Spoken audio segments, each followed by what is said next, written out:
kelompok 1.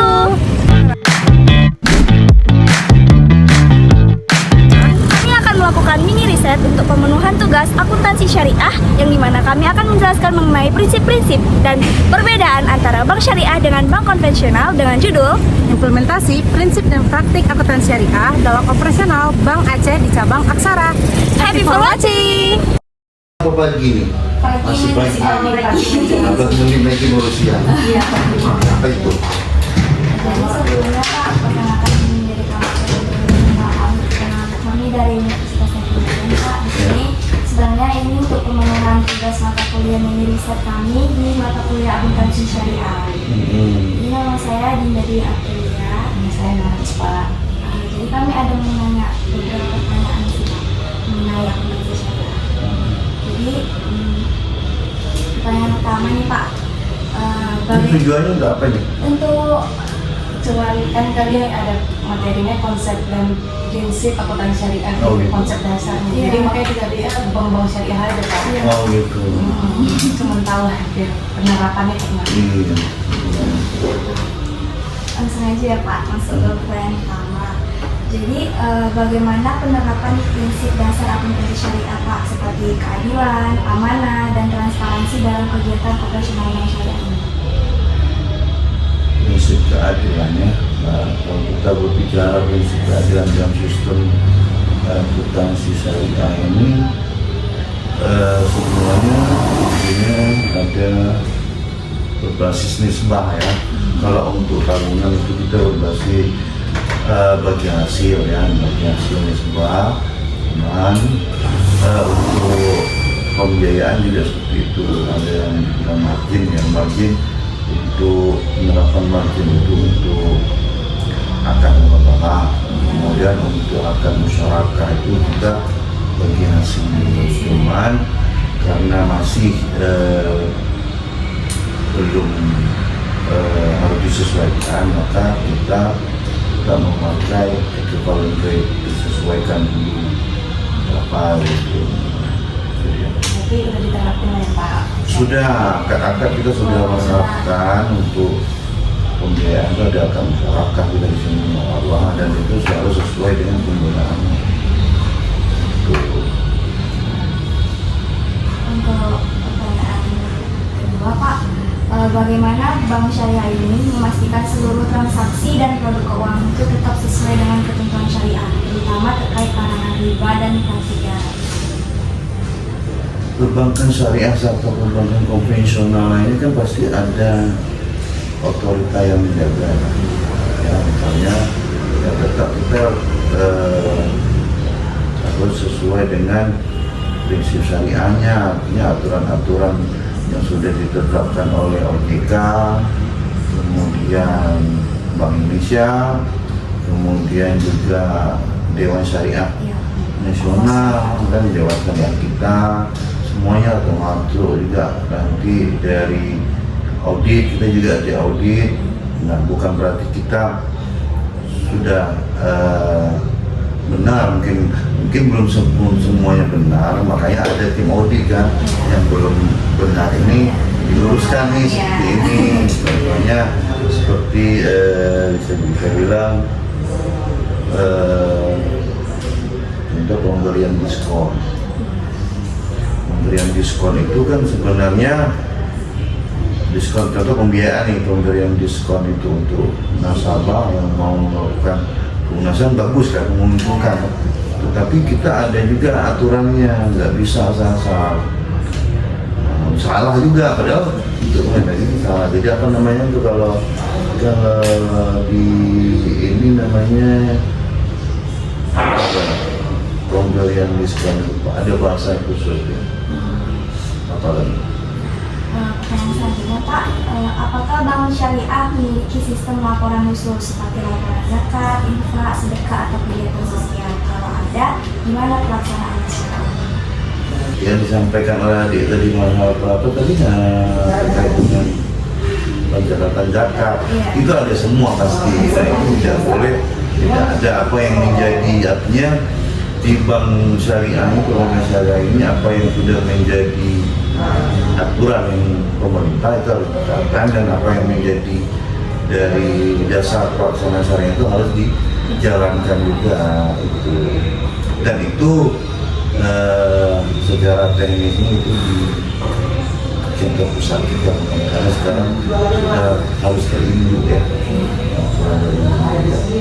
Pertanyaan selanjutnya Pak, seperti apa peran Dewan Pengawas Syariah atau DPS dalam memastikan transaksi dan laporan keuangan itu sesuai dengan prinsip Islam? Mereka sangat berperan, jadi mereka juga ada roadmap kerja mereka. Mereka itu kalau di Bank Aceh itu mereka ada schedule setiap cabang mereka mengambil sampel. Ada sesuatu yang harus secara teknis itu dijalankan, tapi kan belum ada aturannya. Nah mereka merumuskan itu dengan pemegang saham, dengan Dewan Syariah Nasional yang ada di kantor pusat Jakarta kan.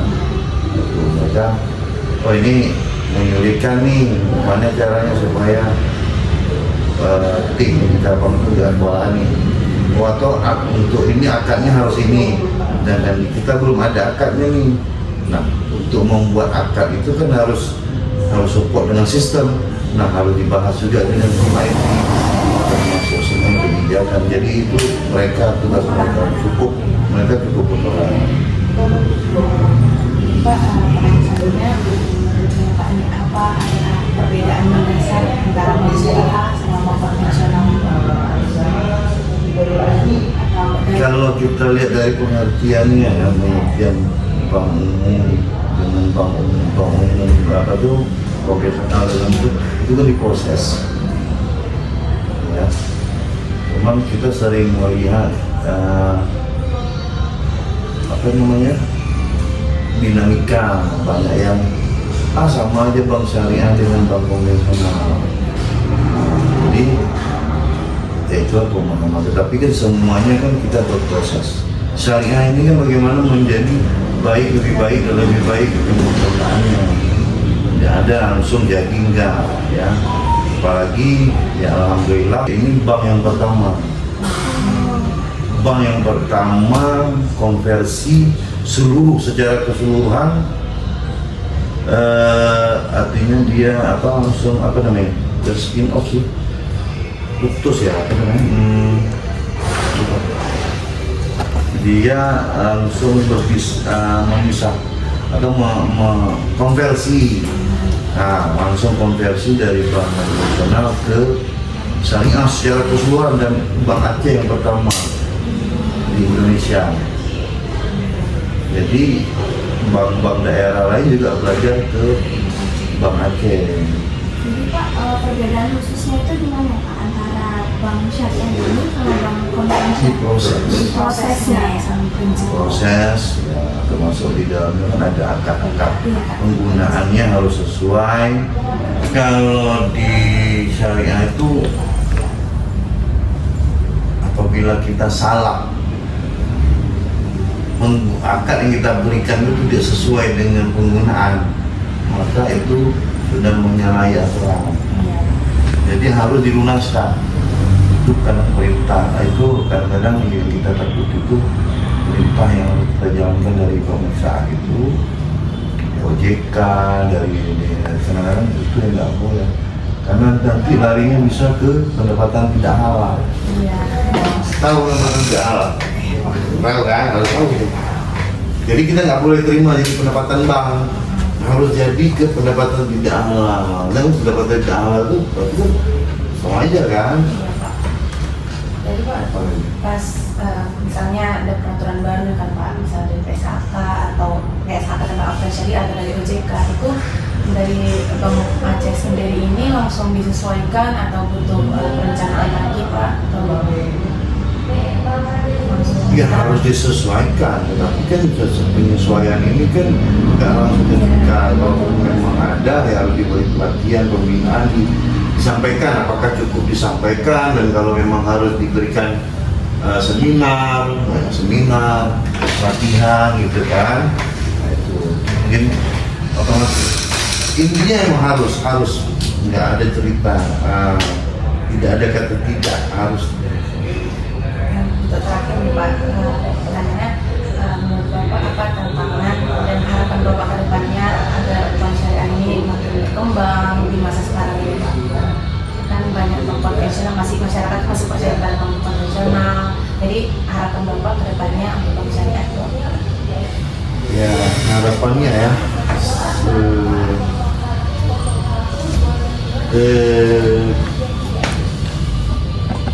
sebenarnya kalau saya setelah saya geluti dari bank konvensional, konversi dari konvensional, simpanan nasabah itu lebih terjamin. Kenapa? Karena pembiayaan yang kita salurkan itu kan dari simpanan nasabah kan. Nah, apabila pembiayaan itu bermasalah, maka akan membentuk CKPN, cadangan kerugian tentang CKPN, pengisian nilai, cadangan kerugian pengisian nilai. Nah, itu langsung diambil dari laba bank. Jadi bukan berlaku PPAP. Kalau di konvensional itu berlaku PPAP. Jadi pengisian pengurangan aktiva produktif. Jadi kalau PPAP itu, kalau di konvensional itu dari PPAP itu bisa kalau ada selisih, jadi semu salju apa itu kalau di syariah ini betul-betul real mengurangi laba dari bank itu, jadi harus betul-betul menjaga. Dan di sini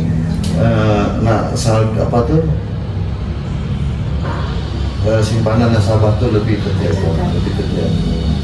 Kemudian seperti di sini juga ada kita tabungan nggak diubahin di administrasi, tapi bagi hasil tetap ada tabungan wadiah. Mungkin ya bagi pemahaman, saya nggak mau cuma mau nabung aja, nggak mau terima bagi hasil, ada wadiah, banyak pilihan.